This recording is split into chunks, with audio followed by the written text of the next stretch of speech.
Sejam bem-vindos ao Hora H, o primeiro podcast sobre humanismo secular em língua portuguesa. Sou Jonas, mineiro residente de Belo Horizonte e faço parte da Humanistas Brasil, um grupo que tem como objetivo fundar uma associação humanista em nosso país. Criamos esse podcast com o intuito de levar até você o humanismo secular, este movimento global que propõe valores como a empatia, razão, secularismo e democracia.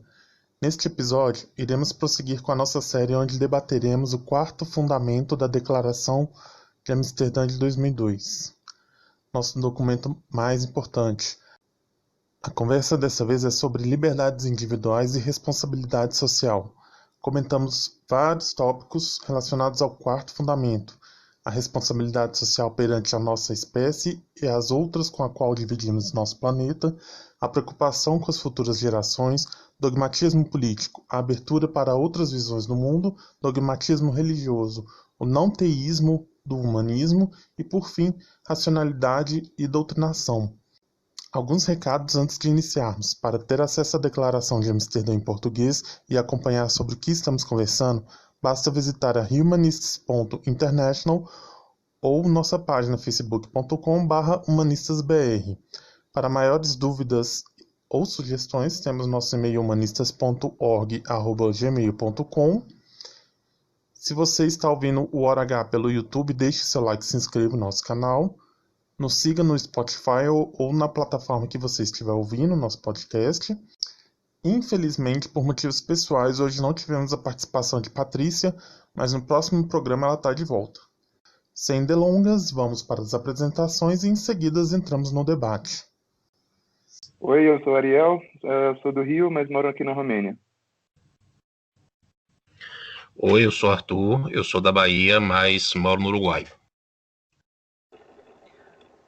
Olá, eu sou o André, moro em João Pessoa, na Paraíba. O humanismo insiste que a liberdade pessoal deve ser combinada à responsabilidade social. O humanismo ousa construir o mundo sobre a ideia da pessoa livre e responsável pela sociedade e reconhece nossa dependência do mundo natural e nossa responsabilidade por ele. O humanismo é não dogmático e não impõe um credo a seus aderentes. É, assim, comprometido com a educação livre de doutrinação.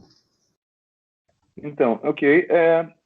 Como eu interpreto essa declaração é que esse item, que eu acho muito importante, ele vem justamente para evitar extremismo dentro do humanismo, né? Porque a gente conhece que esses movimentos políticos extremos, por exemplo, anarcocapitalista, pessoas libertários extremos, eles colocam muita ênfase na liberdade individual e nenhuma na responsabilidade social. Então, eu quero ter a liberdade de não pagar imposto, e se as pessoas estiverem morrendo de fome do meu lado, eu dou se eu quiser, mas o Estado não pode vir roubar o dinheiro de mim, digamos. Essa seria extremo libertarianismo extremo. E no outro extremo, o comunismo, que acaba restringindo as liberdades individuais das pessoas e acaba tendo muitas leis, ou mesmo outras doutrinas, como em muitos casos, inclusive islâmicas, que, por exemplo, proíbem charge contra Maomé, esse tipo de coisa, em nome, às vezes, do bem comum, porque a maioria das pessoas se ofende, mas acabam ferindo demais a liberdade individual. Então, eles estimulam que exista esse equilíbrio. Eles querem que não caiamos em nenhum dos extremos. Há de se lembrar também, como o Ariel bem colocou, que tem que haver um equilíbrio aí entre a liberdade individual. As pessoas elas devem ser livres, partindo do pressuposto do que eu já citei no podcast anterior, de que a vida é única, a existência é única, a gente só tem essa experiência e as pessoas devem ser livres para viver a vida do jeito que bem entendem. Mas também a gente precisa saber que, como a gente vai abordar um pouco mais profundamente depois, a gente precisa ter responsabilidade social, porque, afinal de contas, nós vivemos num planeta de recursos finitos. Os recursos eles não são infinitos. Então, uma boa distribuição ela requer também uma questão de responsabilidade social. Não dá para a gente ter tudo, enquanto uma grande parcela da população literalmente morre de sede ou de fome E se a gente não alcança um equilíbrio, é exatamente isso que acontece, né? A gente tem que defender a liberdade individual, mas também sabendo que as nossas condutas elas vão refletir em outras pessoas também. Então a gente precisa parar para pensar a respeito disso, né? Então, esse ponto da declaração, esse princípio, ele junto com o segundo é o que eu mais gosto, né? É o que mais me interessa, porque ele simplesmente sintetiza o meu pensamento sobre sociedade e inclusive, é um dos princípios, digamos assim, do meu pensamento político. Eu entendo assim, nós, seres humanos, ao mesmo tempo em que nós somos, em parte, egoístas, porque a gente tem um lado nosso que é o de usar, sermos individualmente, né, termos recompensas individuais, prazeres individuais. Por outro lado, nós também somos muito gregários, a gente precisa do outro para sobreviver e a gente precisa do outro para ter uma vida em sociedade, uma necessidade que em geral a gente sente. Claro que tem uma outra exceção, existem os psicopatas também, enfim. Mas em geral nós somos assim. E esse princípio, ele é esse princípio que tenta unir essas duas coisas que nós temos, né, que é parte da nossa vida.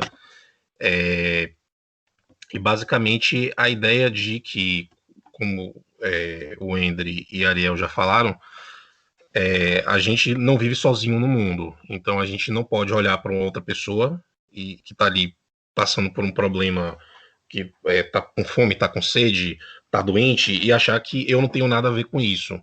Quer dizer, eu vivo em sociedade, então eu sou responsável por essa pessoa também, né? Então, buscar esse equilíbrio, ele é importantíssimo para que a gente tenha uma sociedade saudável, para que a gente viva saudável individualmente, mas que a gente também viva saudável socialmente. Porque se por um lado eu posso pensar que socialmente, se eu pensar socialmente demais, eu vou me prejudicar, porque como ser humano, certas coisas sociais, digamos, quando me afetam individualmente, eu vou me prejudicar, e aí eu posso querer minha individualidade máxima, mas também eu também posso me prejudicar se a sociedade também não vai bem. Então, esse equilíbrio ele é importante.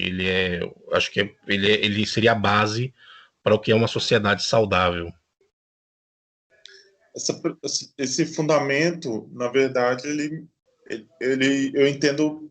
Na primeira vez que eu vi ele, eu entendi como nessa série que a gente está fazendo, né? Eu entendi ele como um convite a agir, né, na nossa comunidade e tal, mas depois isso é reforçado no sétimo fundamento e esse convite que o humanismo faz para a gente agir, para a gente se associar, para a gente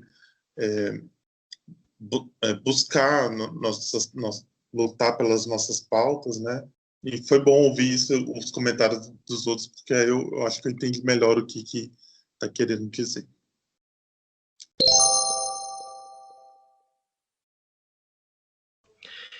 Eu entendo que nós fazemos parte do mundo natural e não estamos à parte dele, e que esse mundo não foi feito para a gente. Inclusive, esse mundo pode sobreviver se o ser humano desaparecer. O mundo natural vai continuar existindo. Então, inclusive para a sobrevivência da espécie humana, se existe essa expectativa, se existe essa preocupação, ser responsável com esse mundo natural também é importante, também é uma coisa que as pessoas têm que se preocupar. Então, a ideia é essa, a ideia de que a gente faz parte do mundo, da natureza, a gente tem que ser responsável com ela, a gente não pode explorar o planeta, esse mundo natural, de qualquer maneira, a gente tem que ter uma responsabilidade de preservar. Aí a gente começa a entrar também em questões ambientais, né? Essas discussões ambientais. Mas basicamente é isso. A gente não é superior aos animais, a gente não é superior o restante da natureza, a gente faz parte da natureza, nós estamos integrados nela e a gente precisa ter esse entendimento. Isso também não significa que, vamos todo mundo tirar a roupa, viver pelado na floresta. Não é isso. Né? É de entender que a gente pode, não precisa necessariamente ter essa vida tão estricto senso naturalista, nesse sentido estricto senso, mas a gente tem que ter responsabilidade com essa natureza e não tentar destruir ela. Meu entendimento é esse. Antes do André falar, pensando aqui, eu acho que esse fundamento é o que mais se adequa ao momento atual, principalmente relacionado ao uso de máscaras, né? Porque tem todo um movimento aí de pessoas que não querem usar máscara para se proteger do corona, mas e esquecem completamente da responsabilidade social, né? Que o uso da máscara ele não é só para prevenir da pessoa pegar, mas também dela espalhar vírus. É um exemplo que ilustra bem a questão de colocar a prioridade na sua liberdade individual e não dar valor quase nenhum para o bem-estar das outras pessoas. Pelo seu conforto de não usar máscara, você coloca todo mundo em risco. Exato. E também eu acho que, não sei, eu acho que a gente pode estender também para a questão da arma, de armamento, né? As leis de trânsito, né, as regras de trânsito, que é uma coisa que as pessoas reclamam muito. As pessoas reclamam muito de regra de trânsito. Eu conheço, não sei a gente até onde a gente pode falar assim, né, mas eu conheço pessoas que já dizem que subornaram um guarda de trânsito para poder não receber multa, coisas desse tipo. E as pessoas reclamam, chamam, aí quando colocam um radar eletrônico, chama de indústria de multa. E você se esquece que as leis de trânsito elas existem por um motivo e elas estão ali para proteger não só você, porque quando você dirige no trânsito de maneira imprudente, você não está colocando só a sua vida em risco, você está colocando em risco a vida e a integridade física de todo mundo que está no trânsito com você. Exato. Quando eu fui tirar a carteira, o meu instrutor, ele tinha esse posicionamento aí, de que tinha uma indústria de multa. Ele falava até que não que ele defendia até que não precisava tirar a carteira. Eu ficava sem entender. Nossa. As pessoas reclamam que é organizada demais, mas também quando fica desorganizada aí reclamam. Então não tem medida, sabe? As pessoas não. E a gente tem que observar também os movimentos negacionistas da ciência, né? O mais perigoso, ao meu ver, é o movimento anti-vacina, né? Que você tem, nos Estados Unidos, por exemplo, você tem as festas do sarampo, que é para infectar propositalmente crianças de sarampo para que elas não precisem ser vacinadas. E o risco que isso traz, né? Porque a gente já conseguiu se livrar de uma doença, que era a varíola, que durante séculos e séculos da história humana matou milhões de pessoas e que, por uma conquista científica, a gente conseguiu simplesmente extirpar isso de um problema, esse problema da humanidade, né? Aí, só que chega agora, no século XXI, infelizmente, nós vemos um retrocesso no pensamento nas linhas de pensamento de muita gente, que por conta da ciência ter conseguido chegar onde chegou, se sentem confortáveis para não seguir os conselhos, digamos assim, de médicos, de entidades de saúde internacionais, etc. Entendeu? E é tanto que nós estamos vendo crescer aí a quantidade de pessoas com doenças que antigamente, sei lá, 10, 20 anos atrás, elas não estavam tão presentes na sociedade como estão hoje. Né? A gente está trazendo de volta doenças que não eram mais problema para o ser humano. Né? A tuberculose está ficando pior, nós temos o sarampo ficando pior, e tudo isso é a liberdade individual excessiva, quase doentia, em detrimento da responsabilidade social e da vida em comunidade, né? Que a gente precisa saber que, como o Jonas falou mais cedo, a gente não é só adoece, a gente também é vetor para poder deixar outras pessoas doentes também, né? Como será que uma pessoa vai se comportar sabendo que eu infectei pessoa A e essa pessoa faleceu? Será que eu vou ficar confortável com esse tipo de coisa? As pessoas não param para pensar sobre isso, né?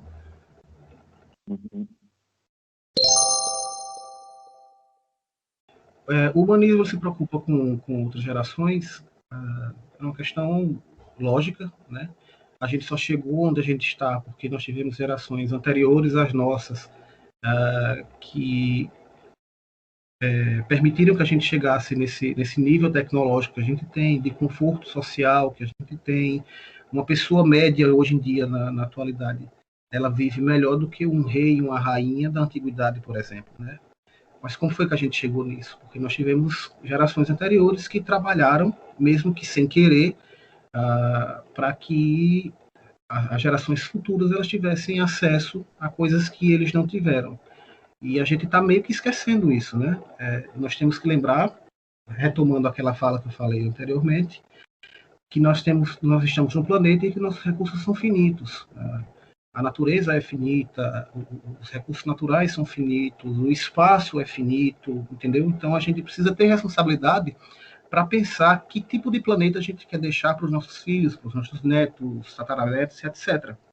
Né? Porque todo humanista ele tem que saber, ao meu ver, que a vida é finita, que nós vamos enfrentar a morte, mas que a nossa morte não significa a morte da espécie Homo sapiens. A espécie Homo sapiens vai continuar, né? E nós temos que pavimentar um caminho para que as gerações futuras elas possam aproveitar o planeta, terem acesso a recursos, terem uma vida confortável, né? E a gente precisa, sim, ter responsabilidade social para que a gente não acabe com o planeta como a gente está fazendo. Aquecimento global, desmatamento, exploração animal, que mesmo que até, algumas religiões até colocam o ser humano como uma entidade separada da natureza, quando na verdade a gente não é.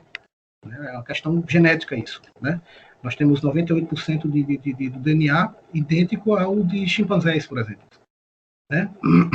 Então, uma pessoa que se diz humanista, ela precisa pensar nisso. Nós não somos separados do resto da natureza. Nós fazemos parte dela. Nós temos a responsabilidade por ter consciência, por ter inteligência, por poder produzir tecnologia, que nós temos um papel de destaque, sim. Obviamente, nós temos uma consciência, como eu falei, e a capacidade de construir coisas mais do que o resto da natureza, mas que se a gente acabar com o planeta, a gente vai para onde? Vai morar na Lua? Vai morar em Marte? Vai terraformar um outro planeta quando a gente não tem tecnologia para isso? É uma questão até de sobrevivência da própria espécie que muitas vezes as pessoas estão esquecendo, né? Eu vejo isso nem necessariamente só como a questão de sobrevivência da espécie, mas eu não sei, essa já é uma pergunta filosófica muito complicada, se é realmente importante que a espécie sobreviva indefinidamente, mas considerando o fato bruto que a gente não vai parar de ser produzido do dia para a noite, a gente não vai, por abstenção, se extinguir, isso é uma coisa muito irrealista de se esperar. A gente tem que garantir um bem-estar máximo não só para as pessoas, mas inclusive para outras espécies. A gente tem que garantir que que o bem-estar geral vai ser o maior possível e que o sofrimento seja o mínimo. Então, para fazer isso, a gente tem que ter cuidado com o planeta, porque destruindo o planeta a gente não vai acabar, a gente não quer acabar num futuro pós-apocalíptico, numa terra sem recursos, as pessoas brigando, etc. A gente quer esse tipo de estabilidade, a gente quer que as coisas só melhorem. Para isso tem que preservar o planeta. Só acrescentando que essa parte de pensar nas futuras gerações, isso é o ápice, né, do que seria a responsabilidade social. Quer dizer, eu posso não estar aqui para ver, ou eu posso não estar aqui para vivenciar, mas eu estou contribuindo para uma coisa boa que vai surgir, ou que vai se desenvolver aí para o futuro. Eu estou contribuindo para que essa coisa seja construída. Quer dizer, isso é o suprassumo, digamos assim, da responsabilidade social, né? A gente esquece também eu, particularmente, eu penso muito em deixar algo como legado, né? Construir, de alguma forma, nem tem que ser como trabalho de formiguinha, afinal de contas nós somos 7 bilhões de pessoas, não dá para todo mundo revolucionar tudo, né, obviamente, mas eu fiz a minha parte, eu plantei umas árvores aqui, eu fiz um serviço social ali, eu lutei por políticas públicas que fossem trazer mais conforto e uma vida mais digna para pessoas, né? Então, a gente tem que pensar também no legado que a gente deixa depois que a nossa existência finda, né?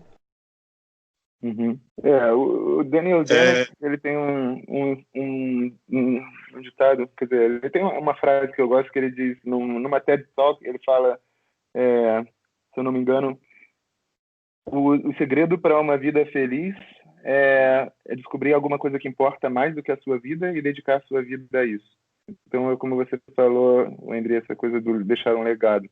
A gente deve se preocupar com como a gente pode deixar um impacto positivo e se dedicar a isso. Isso. É uma coisa que, enquanto o André estava falando, eu pensei que eu acho que esse fundamento é o que melhor acaba com aquele engano, aquele equívoco de que o humanismo ele coloca o homem como superior aos outros animais. Na verdade, tem muito essa linha de pensamento do especismo, né? Que existem pessoas preocupadas com essa questão que às vezes acham que o humanismo é colocar o homem acima dos outros seres, mas na verdade eu acho que esse fundamento é o que revela que não é isso. A gente está preocupado com não só com a nossa comunidade, mas com o meio ambiente também, né? Essa é uma confusão que...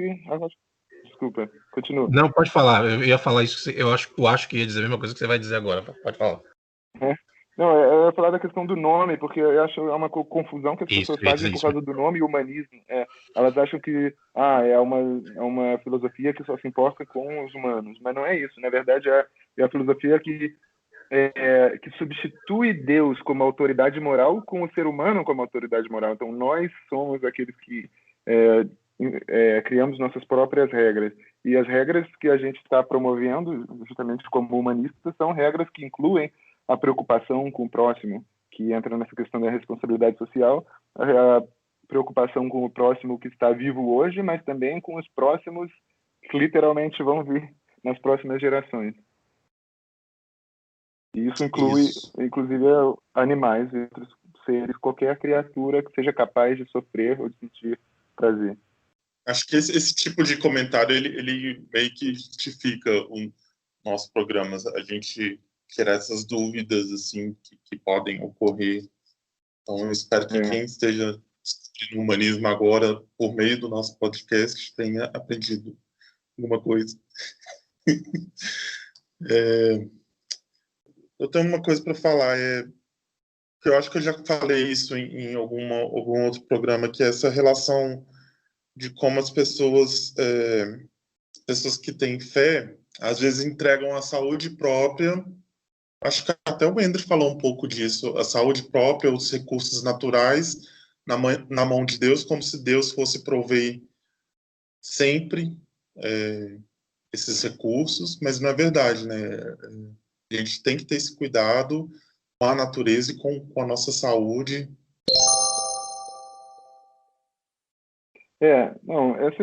Novamente, como da mesma forma que a questão da responsabilidade, o contraste entre a responsabilidade social e a liberdade individual, né, o equilíbrio entre essas duas questões, eles também comentam que o humanismo não é dogmático. Eu vejo isso como uma forma de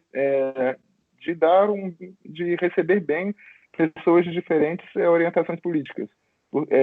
Justamente quando fala que não é dogmático, quer dizer que a gente aceita pessoas de qualquer orientação política desde que não seja extrema.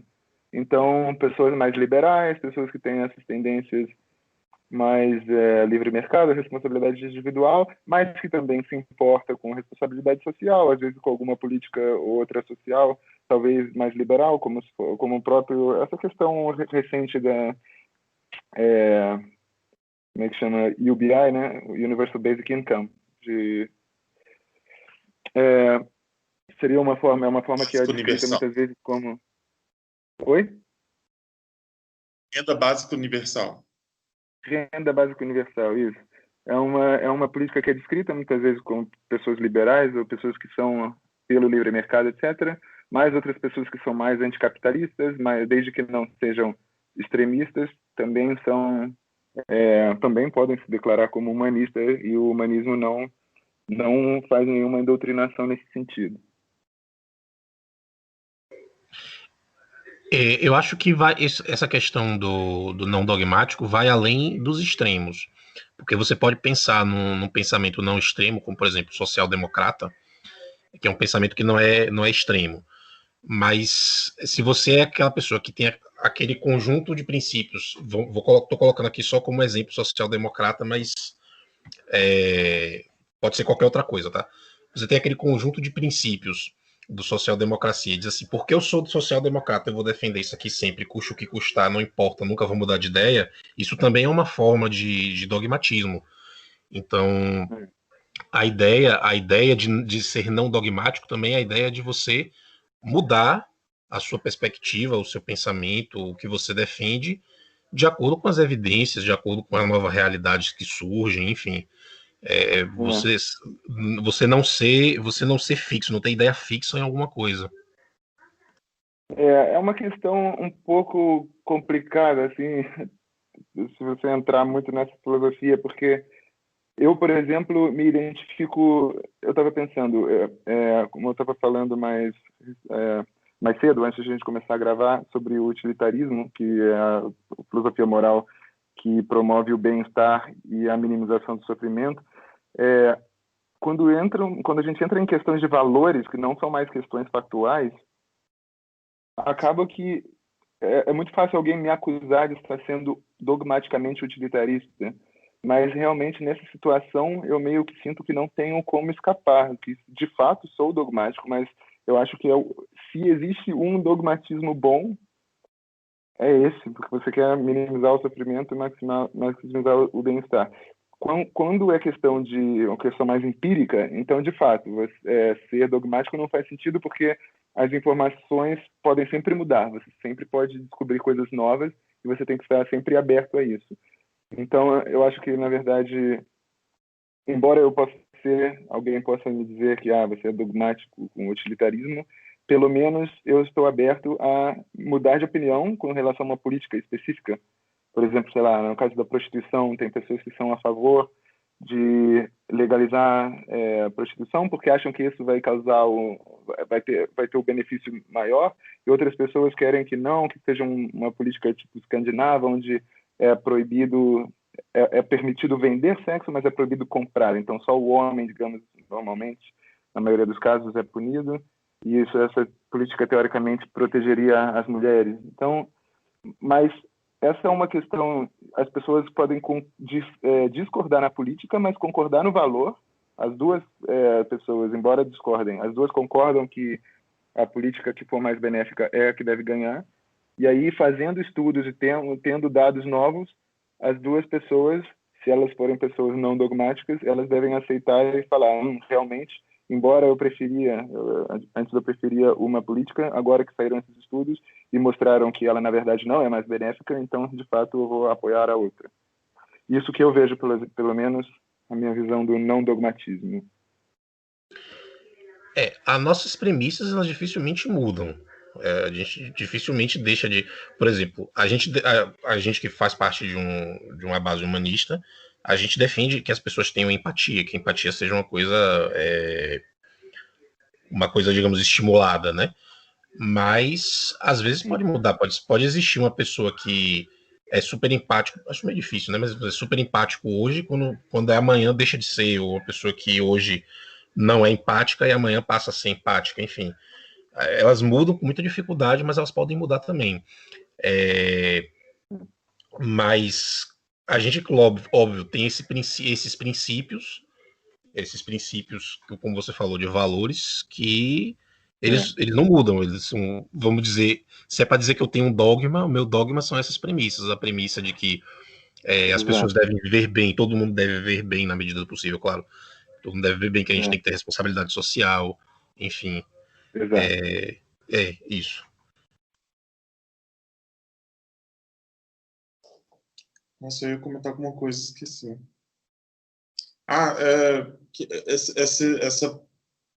Esse fundamento, ele fala que a gente tem que lembrar também que essa própria declaração, ela é revisada sempre. Então, não tem como alguém acusar... Revisada sempre não, né? Mas de 50 em 50 anos, que vocês falaram antes. Então, não tem como alguém acusar o humanismo de ser dogmático. Eu acho essa questão da revisão da declaração muito interessante e também coloca, assim, qualquer um pode questionar o humanismo, esses fundamentos. Não precisa ser uma autoridade, mas precisa ter bons argumentos para questionar, né, o que foi proposto, o que está escrito na declaração. Tá, a gente falou do dogmatismo político. Alguém quer falar sobre o credo, sobre o dogmatismo religioso? Eu posso falar alguma coisa?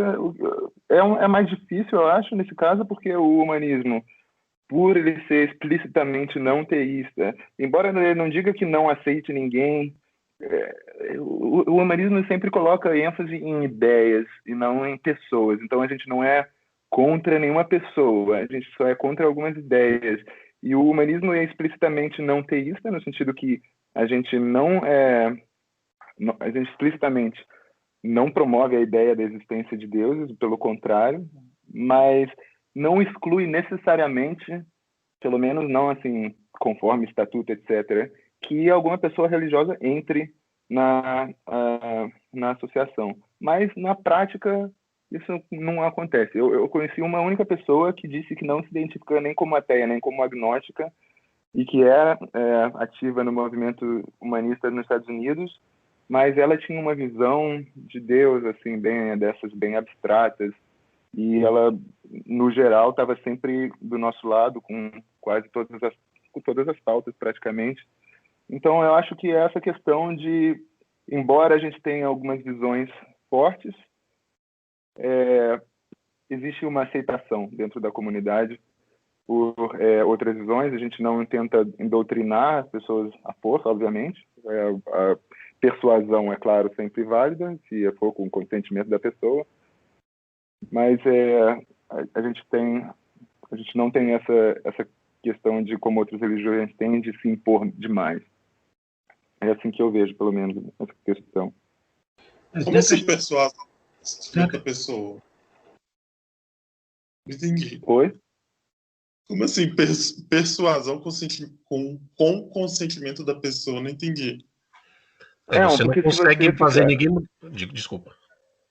Não, a questão de você ficar tentando persuadir uma pessoa, mesmo sem usar violência, e a pessoa falar, não estou interessado, e você continuar, é uma forma de assédio, que eu não acho que o humanismo seja a favor desse tipo de atitude, e que algumas religiões chegam a esse ponto.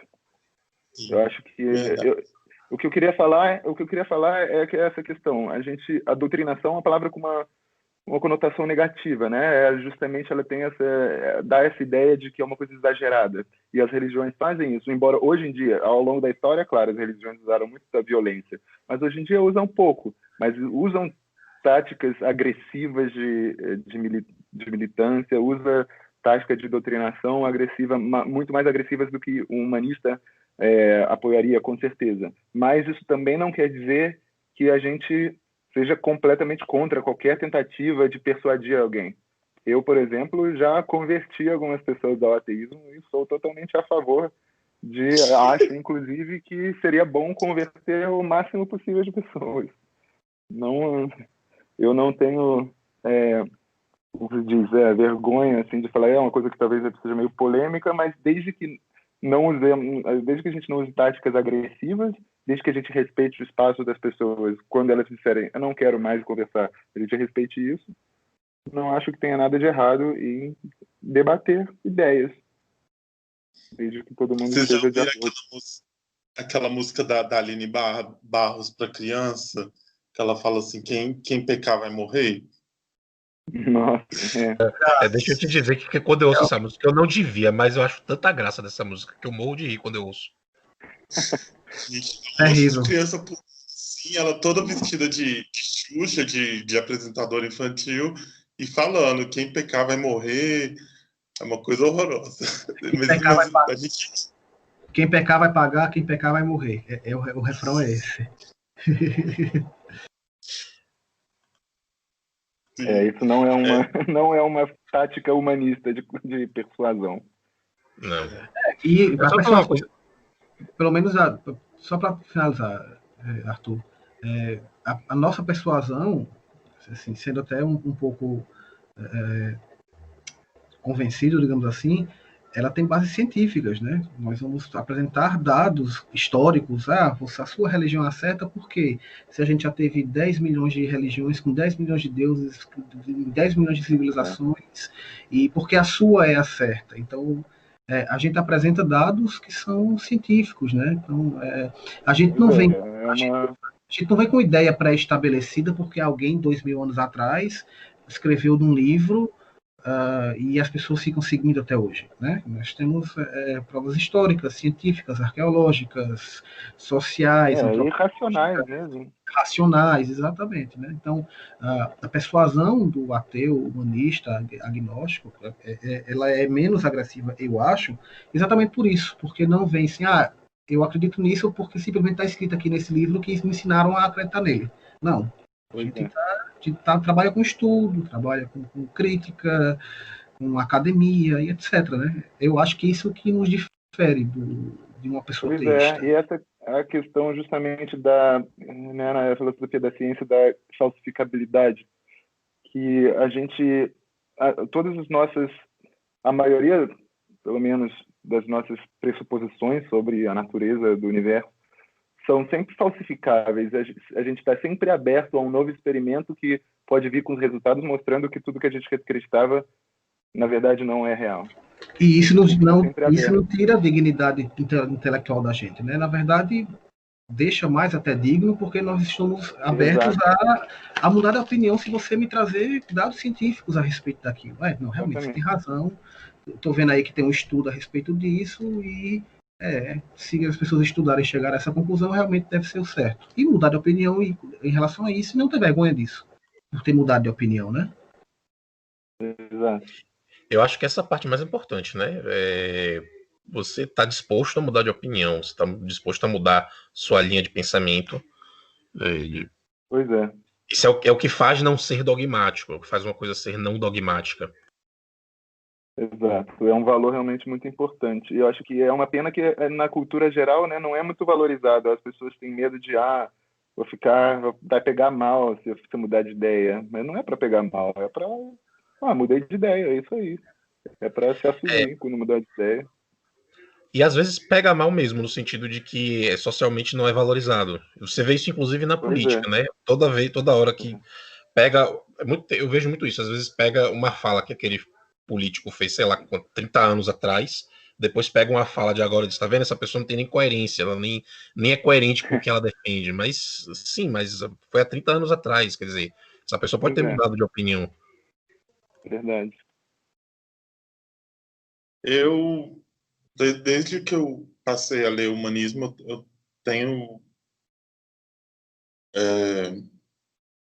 deixado mais aberto, assim, sobre questões. Eu tento não ser mais tão dogmático. Eu revi muitas posições minhas e hoje eu tento seguir, assim, algumas pessoas que eu uso muito o Twitter. Então, eu tento seguir muitas pessoas que eu considero que têm uma opinião diferente da minha. Mas, assim, né, eu prefiro seguir gente que eu vejo, que eu, pelo menos, demonstre que estuda, né, que tem fundamento nos argumentos, para justamente ter esse equilíbrio, assim, de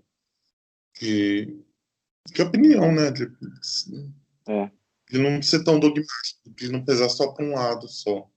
Uma outra coisa que eu queria falar, que foi quando o Andrew estava falando, acho que foi o Andrew e o Ariel, já me perdi, que é sobre o humanismo aceitar pessoas religiosas, porque assim, isso eu acho que fugindo um pouquinho do assunto, mas naquela coisa de querendo quebrar o que os outros pensam sobre o humanismo. Aqui no Brasil tem muito padre, tem muito teólogo que se diz humanista, né? Mas só que não é humanismo que a gente pauta aqui, não é humanismo dessas organizações que a gente segue. É uma outra forma de humanismo. É porque a palavra A palavra a palavra humanismo, socialmente, ela é polissêmica demais, né? A gente entende o humanismo como essa linha filosófica que a gente segue e tal. É isso aqui. Humanismo secular. Humanismo nesse sentido, humanismo secular, exatamente. Mas realmente é uma palavra que cada um entende como quer, todo mundo fala, soa bem, né? Sou a favor do ser humano. Então, mas ao mesmo tempo, eu já falei também para uma pessoa uma vez que eu sou envolvido no movimento humanista, aí ela falou, são aqueles antifeministas que dizem, eu não sou feminista, sou humanista. Aí eu falei, putz, não tem nada a ver. O humanismo secular é outra coisa. Tem esse pessoal também. Pois é. Todo humanista ele é ista de alguma forma, né? É antifascista, é feminista, é antirracista, né? Então, está contido dentro do movimento, né? Não são coisas que não conversam entre si, muito pelo contrário. Elas conversam entre si exatamente pela valorização do ser humano como, independente de gênero, de raça, de sexualidade, ou qualquer outra diferença, nós defendemos o ser humano, ponto final, né? Isso. Especialmente defendem o humano em relação às divindades, às religiões e às doutrinas, né? Os dogmas.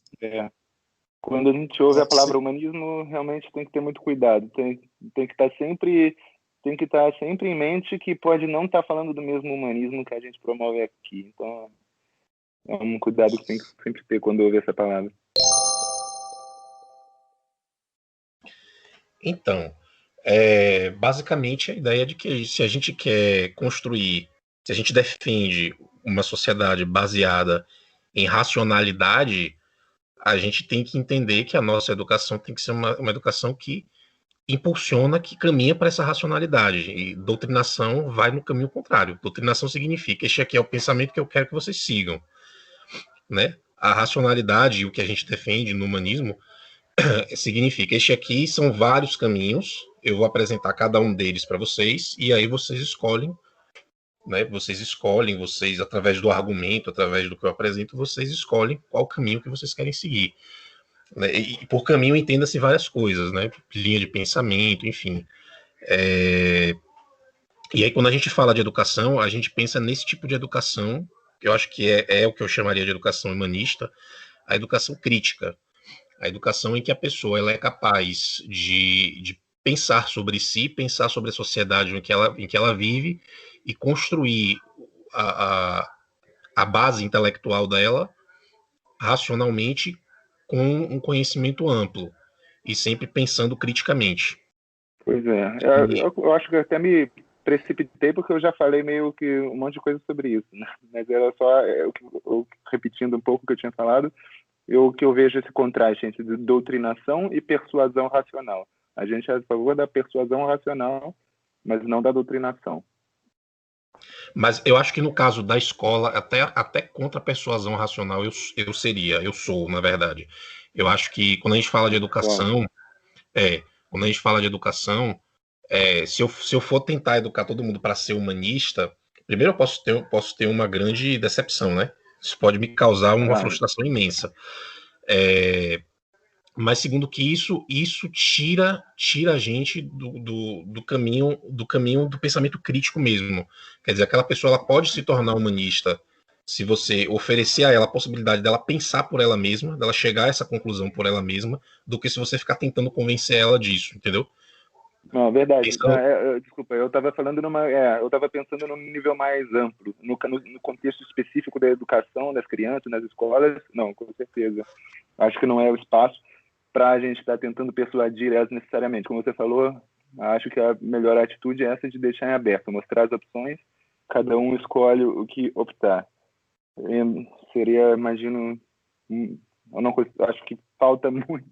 Não consigo imaginar um mundo onde exista escolas, persuasão humanista dentro das escolas. Acho que seria uma polêmica muito grande hoje em dia. Acho que a gente não está nem... A gente está mais perto de ter doutrinação cristã dentro das escolas, até a gente ter doutrinação vai demorar. Eu pego logo aqui a definição, né? Doutrinação é o processo de incutir ideias, atitudes, estratégias cognitivas ou metodologia profissional. Muitas vezes é distinta da educação pelo fato de que se espera que a pessoa doutrinada não questione ou analise criticamente a doutrina que está sendo ensinada. Eu acho que reside aí o perigo, né? Que vem a parte do não questione o que está sendo ensinado, né? A doutrinação, ao meu ver, é exatamente isso. Você ensina... A ideia mais comum que a gente tem de doutrinação é realmente a religiosa, porque é uma coisa que vem sendo colocada desde a infância. Eu fui batizado na Igreja Católica quando eu tinha 5 anos de idade, né? Quando eu não tinha nem capacidade de discernir se aquilo era o certo ou era errado, ou coisa do tipo.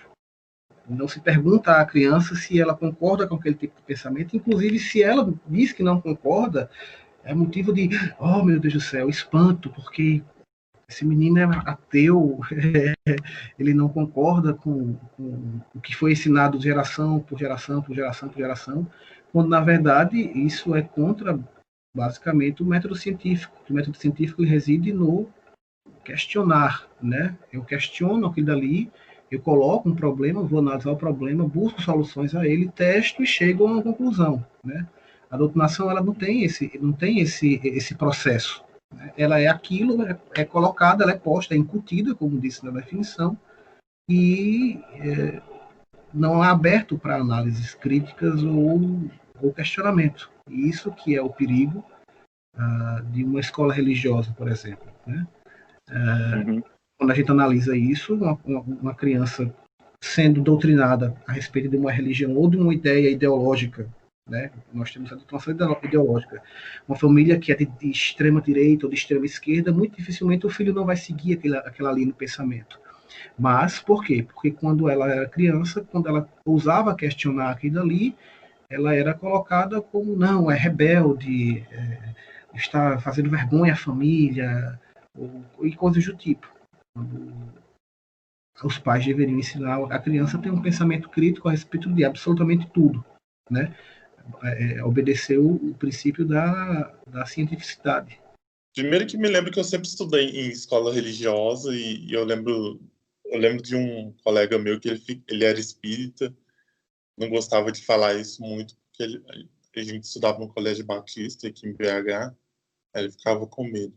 Mas também está me lembrando o papo da Escola Sem Partido, né? Que na verdade, é um projeto que é para excluir qualquer resquício, qualquer sinal de doutrinação à esquerda, mas só para incluir uma doutrinação de direita e cristã, né? Totalmente não humanista. O principal problema desse projeto é justamente que ele tenta dizer assim, a escola não pode ensinar nada que vá de encontro aos valores familiares que a criança aprende em casa. Isso é tipo, quer dizer, a escola não vai doutrinar, vírgula, né? Tipo, a escola não vai oferecer sequer um pensamento crítico contra uma doutrina que aquela criança já recebe. Então, quando isso entra no assunto religião, aí problema sério, porque o que tem de família que diz que é cristã, né? Que é de uma vertente cristã qualquer, e que diz que a evolução não é real, que, enfim, defende o criacionismo, você significa dizer que aquela escola não vai poder ensinar evolução, porque a evolução é contra os valores que aquela família ensina para essa criança. Quer dizer, é uma coisa completamente acrítica e é uma doutrinação, na verdade, é uma doutrinação familiar que não pode encontrar nenhum tipo de crítica ou de obstáculo no ensino, numa educação. Agora, por outro lado, eu acho que também não é papel da escola tentar dizer para a criança assim, a sua família tá te ensinando o criacionismo, mas a sua família está errada. A verdade aqui é essa aqui, é o darwinismo. Eu também acho que não pode ser assim. Eu acho que a discussão tem que ser feita. É você dizer assim, olha, cientificamente, criacionismo não é ciência. Não é aceita pela comunidade científica, porque a ciência tem essas bases aqui. Mas a gente tem essa proposta aqui, que é a proposta científica, que é o darwinismo, e a gente tem aqui também o criacionismo, porque não adianta, a criança vai sair dali, tem a igreja, tem a escola, tem uma série de outras coisas que vão dizer para ele que darwinismo é mentira, e construir um debate. Então, vamos construir um debate aqui, você é a favor, o que te convence mais é essa posição científica ou essa posição religiosa e por quê? Vamos debater. Eu acho que isso é mais próximo do que seria uma educação crítica. E a partir disso é muito mais provável que a partir disso a criança crie uma visão crítica da própria religião dela, da própria visão em que ela esteja, do que simplesmente ficar tratando como se fossem mundos diferentes. Na escola ela vê uma coisa, na rua ela vê outra, entendeu? Eu acho que poderia ser até uma ideia de um podcast futuro, uma coisa mais pessoal. A gente está lidando aqui com a questão, aspas, legal do humanismo, mas seria bom a gente explorar depois como foi que a gente teve esse estalo, digamos assim, para começar a virar humanista, né? O que foi que o que nos levou a ter um pensamento crítico, porque minha escola não era tão religiosa assim, mas ela seguia preceitos católicos. Eu tive, não sou tão novo assim, mas eu tive educação moral e cívica ainda na escola, né, que incluía comportamentos padrão, digamos assim, e pensamentos religiosos unidos, na verdade, né? O que basicamente é o papel das religiões nas sociedades, historicamente falando, né? Que é de atribuir valores e comportamentos aceitáveis ou não aceitáveis para aquela sociedade. E exatamente isso que fez esse pensamento crítico diferenciado, digamos assim, conhecendo a teoria do darwinismo, estudando mais um pouco sobre história e vendo que civilizações diferentes tinham religiões diferentes e seguiam preceitos diferentes. Então, a criança, se ela for ensinada da maneira correta, ela vai começar a ter uma certa crítica a respeito daquela religião que ela segue, né? Mesmo que ela não deixe de seguir aquela religião, mas ela não vê mais como uma verdade absoluta, né? Ou que o que está escrito ali, ipsiliteris, é aquilo que deve ser feito. A própria Bíblia cai em contradição muitas vezes, e se a Bíblia cristã, no caso, né? E se a gente fosse seguir, os cristãos fossem seguir a doutrina cristã verdadeiramente, não comeriam camarão, não vestiam roupas de tecidos diferentes, não cortariam o cabelo, e etc, etc, etc. E a gente vê que há uma escolha, digamos assim, do que seguir e do que não seguir da Bíblia, né? Nós temos o exemplo máximo, que eu acho que é o mais comum, é de vestir roupas com tecidos diferentes. Ninguém pensa mais sobre isso, mas está lá escrito na Bíblia que não pode, que é pecado, e etc, etc. A questão da mulher também, né? A Bíblia fala sobre o cargo que a mulher deve ocupar. De ser subalterna ao marido, né? Por exemplo, a nossa ministra ali não poderia estar ocupando aquele cargo. Muito obrigado por nos ouvir. Espero que tenha gostado do 4º episódio do Hora H. Antes de encerrar, gostaria de te lembrar para deixar seu like e se inscrever em nosso canal se estiver ouvindo pelo YouTube. Se estiver ouvindo pelo Spotify ou em outra plataforma de podcast, basta nos seguir. Comentários, dúvidas e sugestões são bem-vindos. Basta entrar em nossa página do Facebook, facebook.com/humanistasbr, ou mandar por e-mail humanistas.org@gmail.com. No próximo episódio abordaremos o 5º fundamento: o humanismo é uma resposta à demanda generalizada por uma alternativa à religião dogmática. Te aguardamos lá.